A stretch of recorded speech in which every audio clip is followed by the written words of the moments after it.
In the first part of organic synthesis via enolates, we had discussed acidity of alpha hydrogen and preparation of ethyl acetoacetate, that is acetoacetic ester, by Claisen condensation reaction.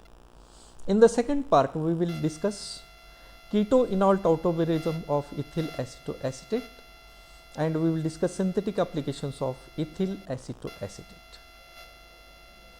Once again, this is syllabus which we had discussed in the next previous one. Now, we will see what is keto-enol tautomerism. Before explaining this or discussing this keto-enol tautomerism, we must know what is meant by tautomerism. Tautomerism ची definition आपल्याला माहित असणे आवश्यक आहे. When two structural isomers are mutually interconvertible and exist in dynamic equilibrium, they are called tautomers, and the phenomenon is termed tautomerism. Tautomerism is one type of isomerism. We know what is meant by isomerism. When two structures are same in their molecular formula, but they have different structures, they have different physical properties, they have different structures, therefore they are called as isomers. Isomers are two compounds having same molecular formula but different structures and physical properties. There are 5 types of isomerism: chain isomerism, positional isomerism, functional isomerism, metamerism and tautomerism. This is 5th type of isomerism, tautomerism.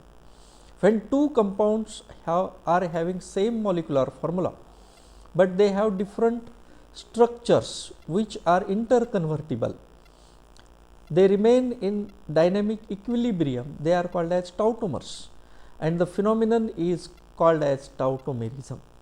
What is tautomers? What are tautomers? Structural isomers which are interconvertible, mutually interconvertible, they are called as tautomers, and the phenomenon is called as tautomerism.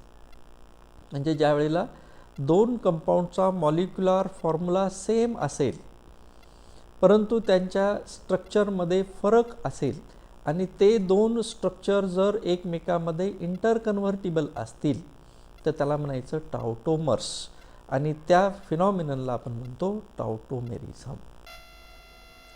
C here one example. ethyl acetoacetate exist keto-enol tautomerism. या ठिकाणी आपण ethyl acetoacetateचं example घेऊया. ह्या ठिकाणी बघा, Ketto form ॲसिटोॲसिटिक एस्टरचा आणि इनॉल form ॲसिटोॲसिटिक एस्टरचा, हे दोन्ही स्ट्रक्चर ॲसिटोॲसिटिक एस्टरचे आहेत, म्हणजेच इथिल ॲसिटोॲसिटेटचे आहेत. दोघांचाही मॉलिक्युलर फॉर्म्युला सेम आहे, परंतु एका कंपाऊंडमध्ये कीटो ग्रुप आहे आणि दुसऱ्या ग्रुप याच्यामध्ये इनॉल ग्रुप आहे. म्हणजे हा कीटो ग्रुप, हा enol group. Ene ol, ene म्हणजे double bond, ol represents OH group. ह्या याच्यामध्ये कीटो ग्रुप आहे, याच्यामध्ये इनॉल ग्रुप आहे.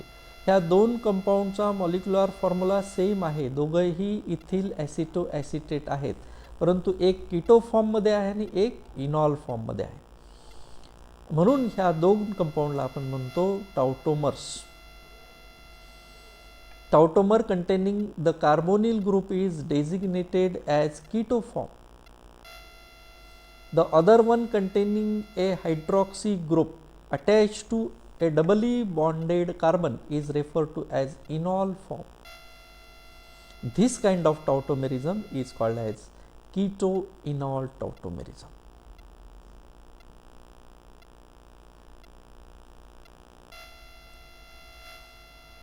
See here, what happens in keto-enol tautomerism?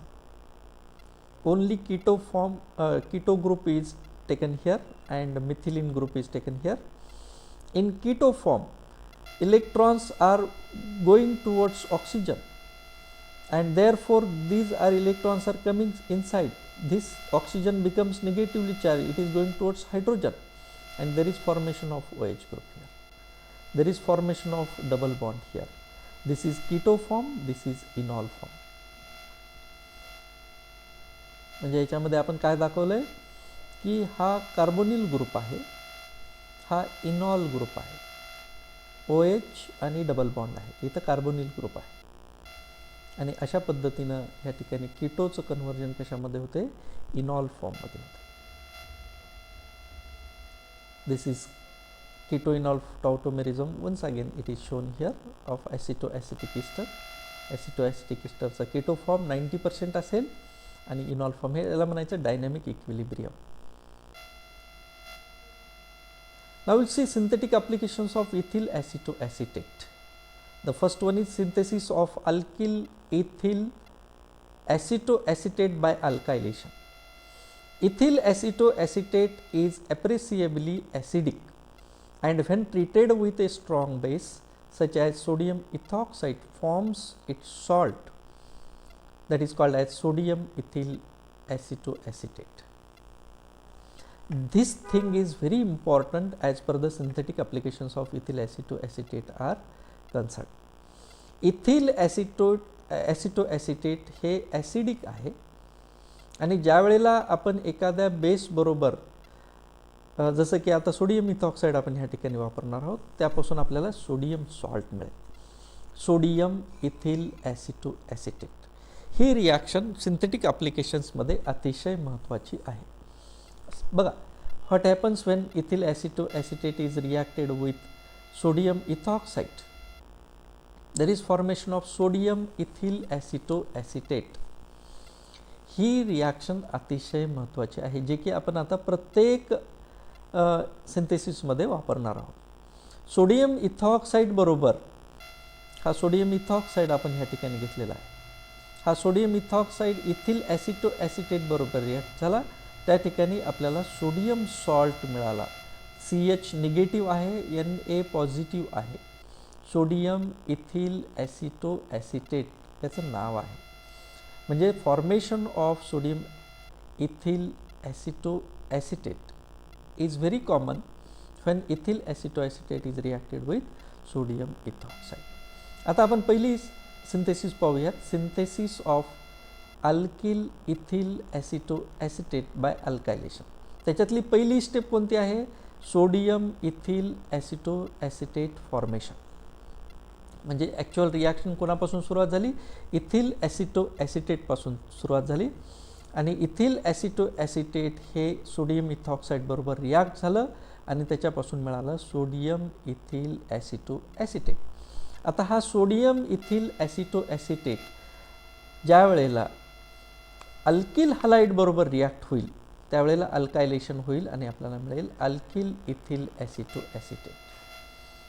This is the reaction.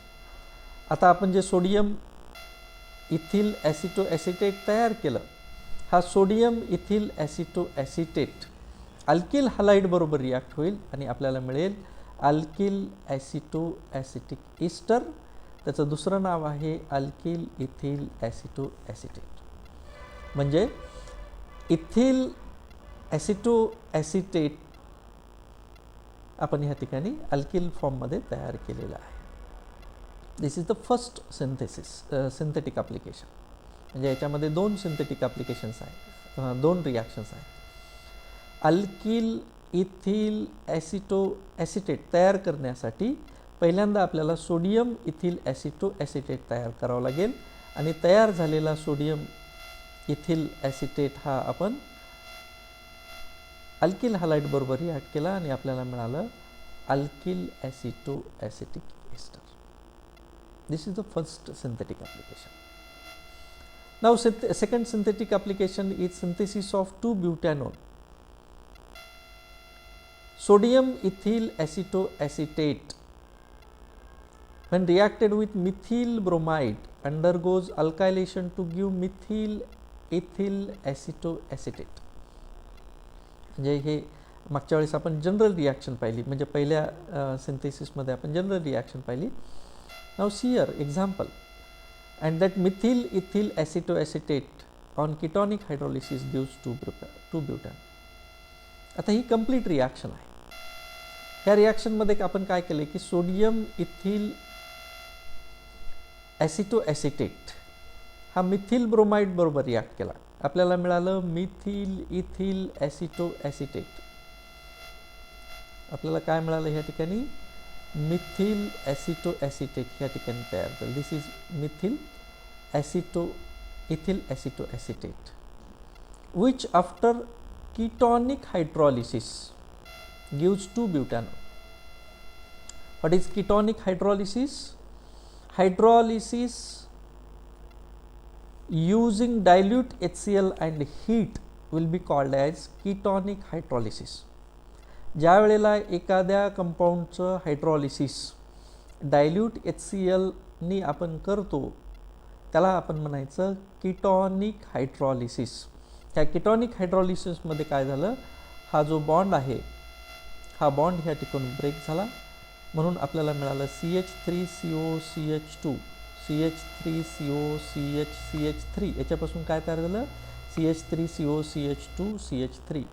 ह्या ठिकाणी हा CO2 बाहेर पडला, त्याच्यापासून आपल्याला मिळालं CO2 आणि C2H5O आणि N इथला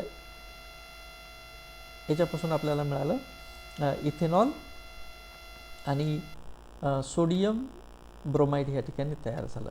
ॲक्च्युली हा सोडियम ब्रोमाइड इथला नाही आहे, सॉरी करेक्ट आहे, इथला सोडियम ब्रोमाइड ह्या ठिकाणी तयार झाला. दिस इज सोडियम ब्रोमाइड. हा मिथिल ग्रुप इथं गेला आणि मग आपल्याला असं मिळालं आणि आपल्याला काय मिळालं, अशा पद्धतीने ही रिॲक्शन झालेली आहे. म्हणजे सेकंड सिंथेसिस 2-ब्युटॅनोनची कशापासून तयार होईल, sodium ethyl aceto acetate reacts with methyl bromide to give methyl ethyl aceto acetate.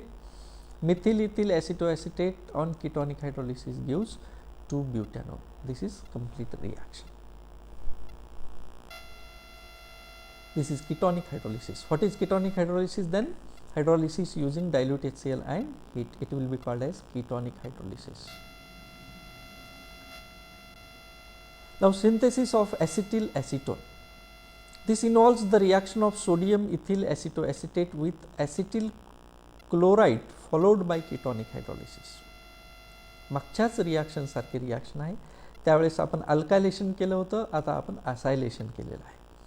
त्या ठिकाणी आपण मिथिल ब्रोमाइड वापरला, ह्या रिॲक्शनमध्ये आपण वापरलं ॲसिटिल क्लोराईड आणि आपल्याला अशा पद्धतीनं ही रिॲक्शन मिळेल. आणि परत एकदा आपण केटॉनिक हायड्रॉलिसिस केलेलं आहे आणि आपल्याला मिळाले acetyl acetone. Actually this bond breaking does not happen here. There is formation of such type of compound here. हे एवढा मोठा कंपाऊंड मिळेल. या ठिकाणचे जे बॉन्ड ब्रेकिंग दाखवले ते थोडं चुकून दाखवण्यात आले. This is not happening here, this is not happening here. आणि आपल्याला मिळेल ॲसिटिल ॲसिटोन आणि हे केटॉनिक हायड्रॉलिसिसचं एक एक्झाम्पल आहे. म्हणजे sodium ethyl aceto acetate acetyl chloride बरोबर रिॲक्ट होईल आणि तयार झालेला कंपाऊंड हा केटॉनिक हायड्रॉलिसिसच्या नंतर आपल्याला देईल ॲसिटिल ॲसिटोन, कार्बन डायऑक्साईड आणि ethanol. This is ethanol, this is ethanol, C2H5OH, it is ethanol. This is third synthetic application.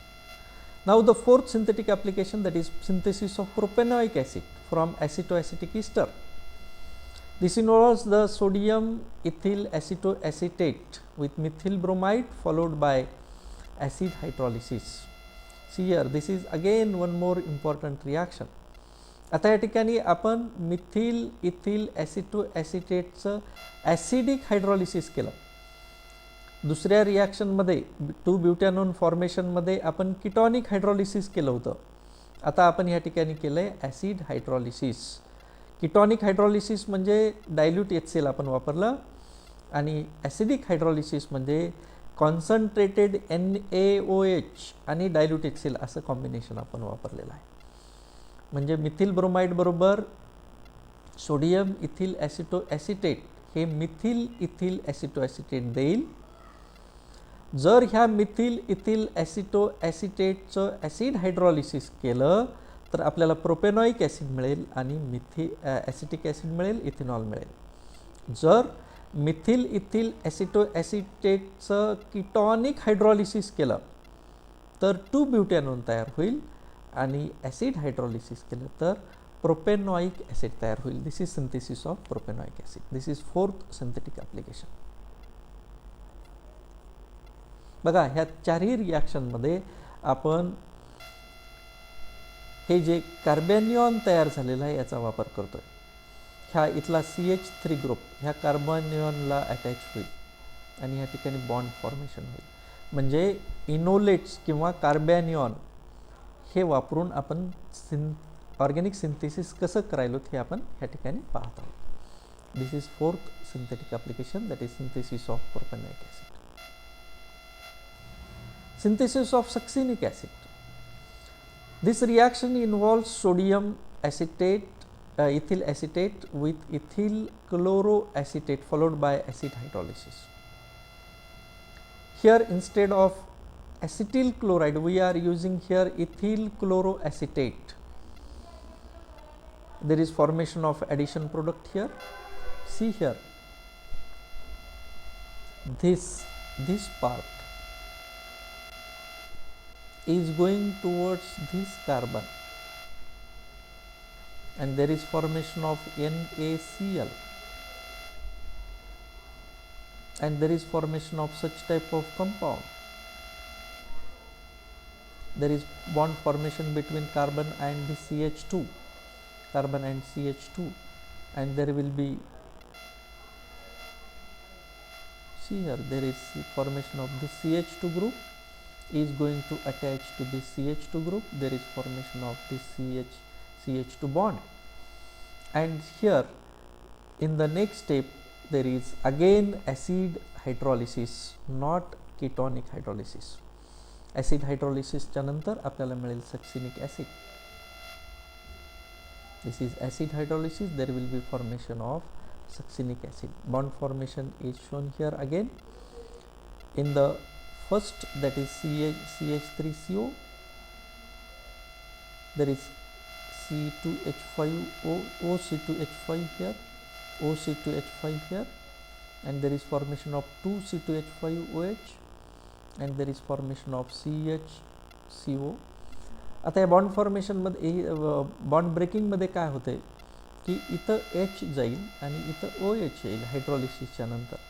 म्हणजे या ठिकाणी CH3COOH असं तयार होईल.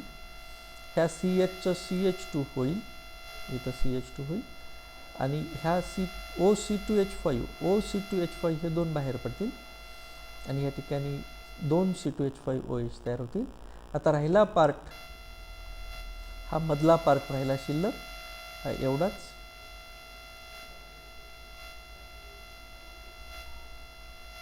कोणता हे एवढा पार्ट असा शिल्लक राहिलेला आहे, CHCO आणि त्याचं झालं CH2COH, त्याला म्हणतो आपण succinic acid. That means in the preparation of succinic acid we are using again sodium ethyl acetoacetate.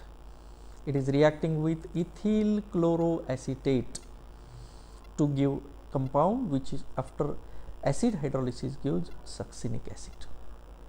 These are 5 synthetic applications of acetoacetic ester. Again, books, recommended books list